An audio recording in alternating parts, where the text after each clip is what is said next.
Assalamualaikum warahmatullahi wabarakatuh.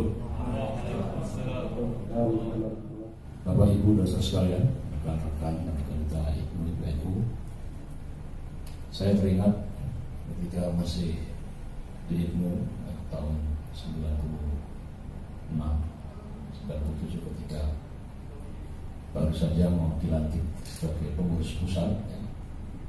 Waktu itu kita buat acara pelantikan dijadikan satu dengan orasi kebudayaan.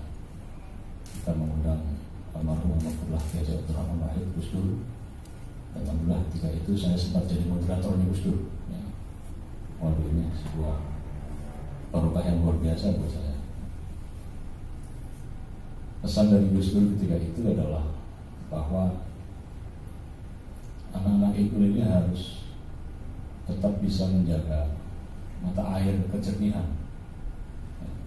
dan terus bisa mewarisi sekaligus menjaga spirit sebagai kader utama dalam upaya terus menjalankan apa yang telah menjadi risalah sekaligus amanah dari para ulama, para kiai kita. Ini penting saya sampaikan, mengingat kita ini sekarang menghadapi begitu banyak tantangan. Sebenarnya sederhana, kalau kita berhasil keluar dari krisis ini, menghadapi tantangan kita akan berakhir dengan tentengan. Karena tentengan itu kan hikmah yang bisa kita ambil. Ada teori dalam survival of the 50s yang menyebutkan bahwa yang paling bisa bertahan lama itu adalah mereka yang bisa beradaptasi dengan keadaan. Artinya kalau kita lihat organisasi ini bisa 67 tahun, NU dalam hitungan Hijriah sudah memasuki 98 tahun, berarti organisasi-organisasi yang terus bisa bertahan hidup bergenerasi itu adalah organisasi yang bisa beradaptasi dengan perubahan dan tantangan. Nah, kita sekarang menghadapi dua konsten besar, dua tantangan besar yang kalau kita lulus, ya kita akan menjadi generasi yang unggul. Pertama adalah kita menghadapi wabah COVID-19 yang kita semua ujung-ujung tiba-tiba kita semua harus beradaptasi. Kita semua pakai masker, tidak pernah kita bayangkan. Bahkan dua tanah suci Masjidil Haram dengan Masjid Madinah, Masjid Nabawi juga tidak pernah kita bayangkan, tidak bisa dan tidak boleh dikunjungi oleh orang dalam sejumlah yang banyak.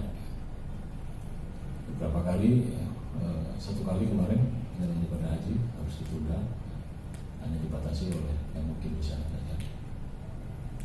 Bahkan kita sudah mengenal bekerja dari rumah, sekolah dari rumah. Anak-anak kita yang sekarang ini hidup sejak mulai usia dini dalam keadaan yang krisis ya sudah. Kalau kita yang gede-gede ini kan sudah dipaksakan masuk dalam situasi krisis COVID ini ya. Tapi kalau anak kita ini kan sejak dini mereka sudah masuk dalam satu situasi yang krisis. Ya, ini juga suatu proses yang ke depan akan menjadi bekal bagi mereka semua akan menjadi lebih baik. Nah, di 215 negara mengalami hal yang sama. Kita tidak pernah menyangka dulu angka terpapar COVID sampai dengan jutaan, sekarang sudah 1,3 lebih, bahkan ratusan ribu warga masyarakat kita juga yang meninggal akibat COVID-19 ini. Saya sendiri bersama Pak Yesai, alhamdulillah LC, lulusan COVID. Jadi ya lumayan sudah punya antibody meskipun harus disuntik lagi mungkin. Nah, maka kita menghadapi tantangan COVID yang tidak mudah. Setiap negara berbeda penanganannya. Bahkan di Australia sekarang sudah 0 kasus sebetulnya di beberapa kota seperti di Sydney yang punya kawan di sana sudah lepas masker mereka di tempat-tempat umum. Karena sejak awal orang masuk ke kota tersebut atau ke negara tersebut itu diwajibkan karantina 2 minggu. kalau tidak salah harus bayar $7.000 ya, untuk karantina dan seterusnya. Setelah dikatakan negatif, baru bisa masuk. Kalau di kita ini kan tiba-tiba datang dari luar terus disambut dengan puluhan ribu, ratusan ribu orang ya, tanpa ada protokol, sehingga sekarang kita mengalami penambahan jumlah terdampak COVID yang tidak terkelola. Nah, ekonomi kita berpengaruh. Banyak saudara-saudara kita yang di PHK dan juga di unpaid home ya, dirumahkan tapi tidak dibayar. Bayangkan negara kita menghadapi masalah-masalah baru, ada penambahan angka kemiskinan baru, ada penambahan jumlah pengangguran terbuka baru. Yang ini semua menjadi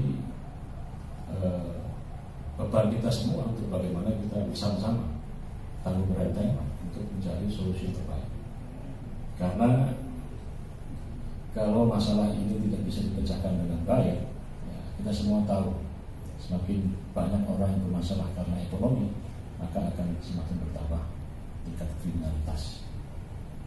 Dalam pada itu situasi tidak lagi aman dan nyaman ya, untuk berinteraksi antara kita semua. Tantangan yang kedua, ya, sebelum COVID tentunya kita juga menghadapi yang sudah sangat masyhur, yaitu revolusi 4.0, era disrupsi, era memotong. Jadi di era serba digital ini, apalagi kalau saya lihat di survei di Nielsen kira-kira tahun 2025, 70% penduduk Indonesia ini sudah dipenuhi generasi milenial. Era disrupsi ini memotong ya, dari segi waktu, dari yang dulunya prosesnya lama sekarang lebih cepat, bahkan dari segi biaya yang dulunya mahal sekarang harus dibuat murah sedemikian rupa. Kantor sekarang sudah tidak lagi harus gedung yang bertingkat sekian luas berapa hektar. Sekarang hanya dari kantor ukuran 3x4 saja sudah bisa menggemparkan dunia. Dalam konteks itu ekonomi juga berubah dari konvensional menjadi ekonomi digital. Termasuk dalam bidang keagamaan, dakwah kita ini juga sekarang menghadapi tantangan arus deras dakwah melalui dakwah virtual. Nah, dalam kondisi ini teman-teman ini harus menjadi bagian penting dari perubahan. Jangan kita kemudian jadi objek dari satu pasar besar yang kita sama sekali tidak mendapatkan nilai keekonomian kita. Nah, Bapak Ibu dan saudara sekalian, sebagai keluarga besar NU, kita ini memiliki dua amanah penting yang berada di pundak kita. Yang pertama adalah amanah yang disebut sebagai amanah diniyah ataupun amanah keagamaan.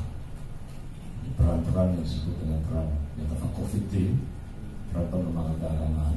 Kita semua tahu ada pondok pesantren, ada masjid, ada majelis taklim.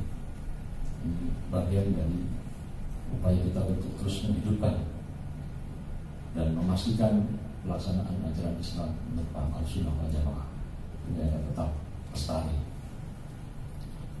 Dan tugas yang kedua atau amanah yang kedua, yaitu sebagai jamiah diniyah istimaiyah, itu adalah amanah yang disebut sebagai amanah watoniyah, amanah kebangsaan. Peran di mana kita memiliki peran disebut dengan waliyul birra qaumah.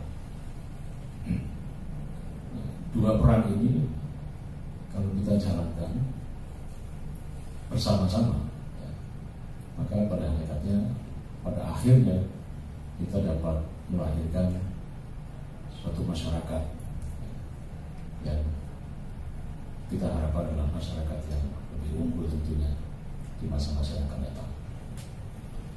Bapak, Ibu, dan saudara sekalian, saya ingin mengajak kita semua, ya, karena kalau kita melihat sebetulnya tugas-tugas kolektif kita sebagai pengurus, ya, itu juga ada 3 bagian. Yang pertama adalah melakukan penguatan struktur organisasi. Kita pastikan teman-teman Ibu ini apakah struktur dimulai dari wilayah, kemudian cabang, kemudian PAC, ranting, anak ranting, apakah sudah terbentuk sampai ke tingkat sekolah-sekolah. Kemudian yang kedua adalah kaderisasi, dan yang ketiga adalah penguatan program. Penguatan program ini kalau menurut dari Muktamar NU di Jombang ada 3 yang menjadi goals kita, yaitu peningkatan kualitas hidup warga NU, terutama pertama adalah pendidikan, yang kedua adalah kesehatan, dan yang ketiga adalah ekonomi. Nah, saya ingin stressing bagian akhir ini adalah masalah ekonomi, karena kita ini sebetulnya kalau berdasarkan survei LSI jumlahnya sudah 102 juta warga NU. Mungkin satu-satunya ormas terbesar di dunia bahkan di akhirat yang jadinya NU. Karena di ADART NU tidak disebutkan bahwa warga NU yang meninggal itu kemudian dicabut keanggotaannya, tidak ada hubungannya. Dari segi jumlah kita ini sudah menjadi organisasi yang raksasa besar. Makanya di kontestasi mau di pilpres, di pilgub, di mana saja NU selalu diperhitungkan karena memang berdasarkan survei begitu. Nah, tetapi kalau kita bicara soal bagaimana peran-peran ekonomi, ya, ini yang seperti yang Pak Kiai Said sering sampaikan, Zulkifli, Mat Rais, Sonikin, nasibnya masih tertinggal terus. Ya. Maka tugas kita adalah sekarang melakukan transformasi, terutama dalam konteks penguatan dan pemberdayaan ekonomi. Dan bisa kita sebut sebagai success story dari upaya beberapa pondok-pondok pesantren dalam konteks membangun ekonomi. NU ini kan pesantren besar, sementara pesantren ini sebenarnya sudah merintis jalannya upaya untuk membangun pemberdayaan ekonomi. Demikian selamat Allah ilmu yang ke-7, belajar berjuang untuk Allah. Terima kasih. Assalamualaikum warahmatullahi wabarakatuh.